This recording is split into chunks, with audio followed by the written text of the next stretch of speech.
जय श्री राम। आप सब कैसे हैं? उम्मीद करते हैं आप सब अच्छे होंगे, स्वस्थ और मस्त होंगे, अपने अपने काम में सब व्यस्त होंगे।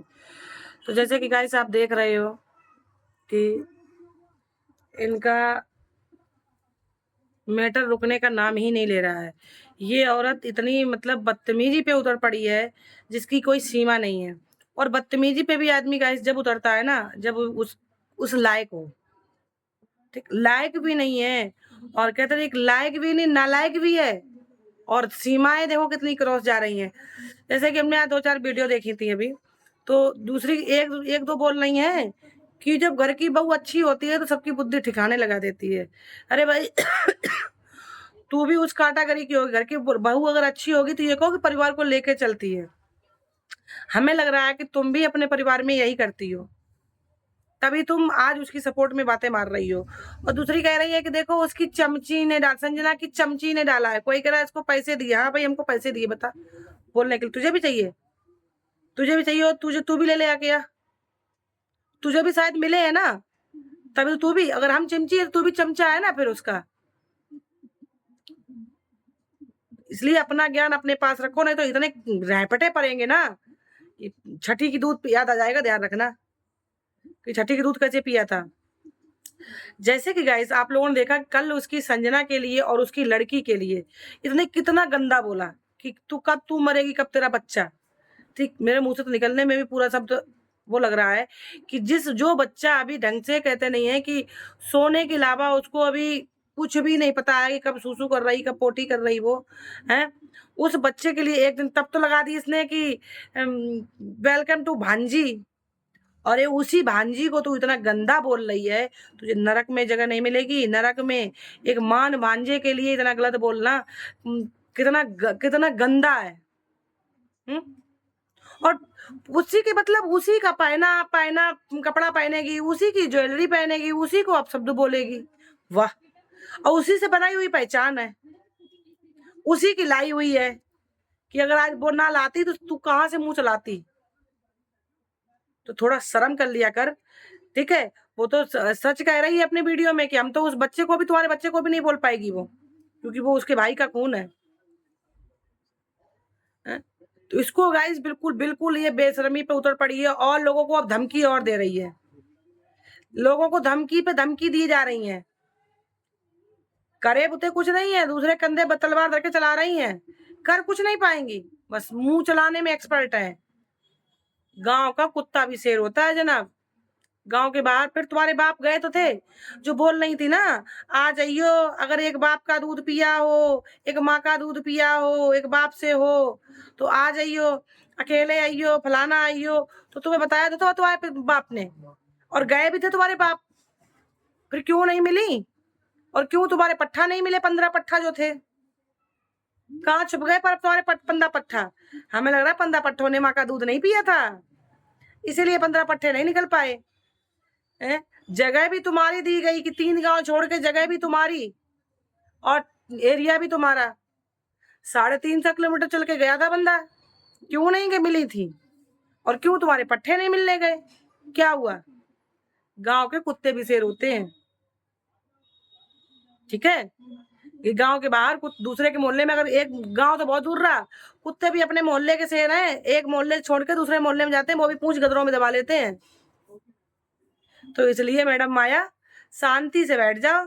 घर की तुम तो कहते रहे कतई त्राट नंगी घर की हो लग रहा, इसलिए तुम्हें बिल्कुल शर्म नहीं है। देखो उसको देख लो कि तुम्हारी माँ के लिए भी उसने 2 लफ्ज गंदे नहीं बोले।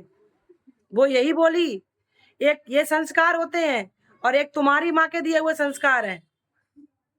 एक उसकी माँ के संस्कार दिए हुए कि तुम्हारी माँ के लिए उसने एक लफ्ज नहीं बोला। वो यही बोली कि ना हम बच्चे के लिए बोलेंगे ना तुम्हारी माँ को बोलेंगे। और तुम हो जिस माँ के लड़के के साथ तुम ब्याह के आई, लव मैरिज करके आई हो, तुम्हारी शादी की था तो लव, उसी की माँ की बेटा है जिस माँ को आज तुम गलत बोल रही थी। तो तुम जब अपने पति की नहीं थकी तो माँ की क्या सेवा करोगी तुम? हैं? धरती पे सबके पति पीते खाते हैं, तो उसका मतलब ये नहीं कि अपना कोई पति छोड़ के चला जाए। अरे तुम में क्या ऐसी गलती है जो तुम्हारा पति तुमसे इतना प्यार में पागल था और आज तुम उस जो पति आज तुम अपने नफरत करे बैठी है, तो तुम अपने तुम्हारे पति से पागल थी।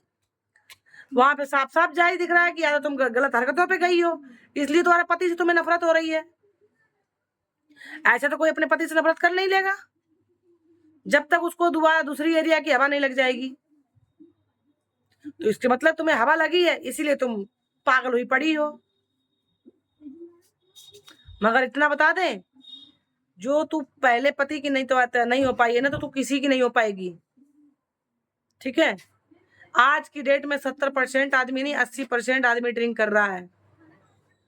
तो क्या वो अपने घर छोड़े परिवार बैठे हैं तुम्हारी तरह?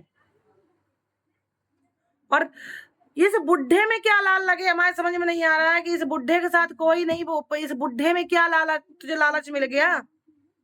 और इस बुढ़े को देखो, शर्म नहीं आ रही है इस बुढ़ा फौजी को कि बीबी के लिए तो बजरंगबली बना बैठा था और बहू के लिए, बहू के आगे चुहिया बन के बैठ गया। या तो बहू से तुझे प्रसाद मिल रहा है, ठीक है, जिसकी 2 बेटों के बीच में एक बेटी हो, वो अपनी बहू पे इतना नहीं बोल पा रहा है कि तू मेरी बेटी को कैसे गलत बोल रही है।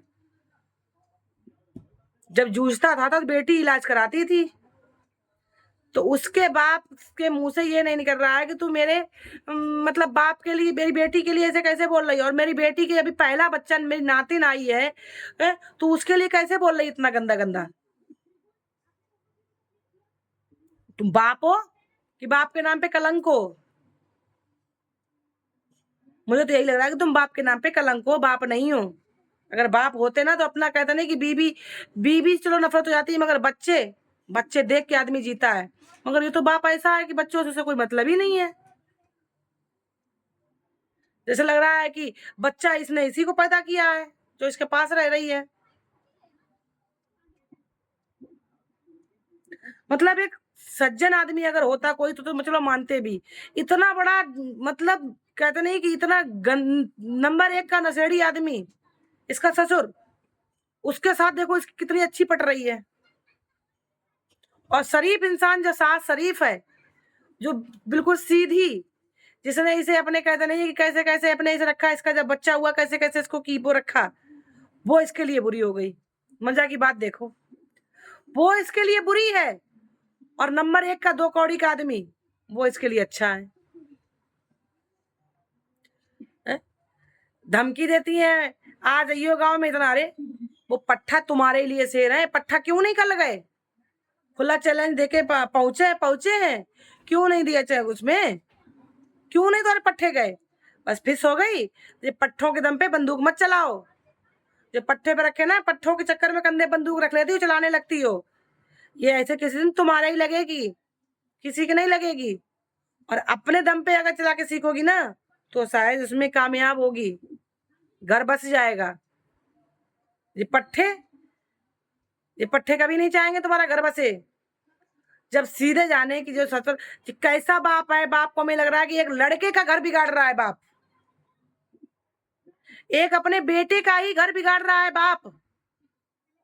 कोई देवर जेठा होता चलो मानते भी कि देवर जेठा है, मतलब चचेरे पचेरे देवर जेठा है, ऐसे कोई वो है। खुद का बाप देखो अपने घर में बेटे का बहू बिगाड़ रहा है, वो बेटे का घर बिगाड़ रहा है, बहू को खुद रखे है। मजे की बात देख लो। और गाइस हमें तो ये समझ में नहीं आ रहा है, ये बताओ कि भाई इसमें लड़ाई क्या है? लड़ाई है देवरानी जिठानी की, और ये घुसेड़ देती है संजना को और श्याम को।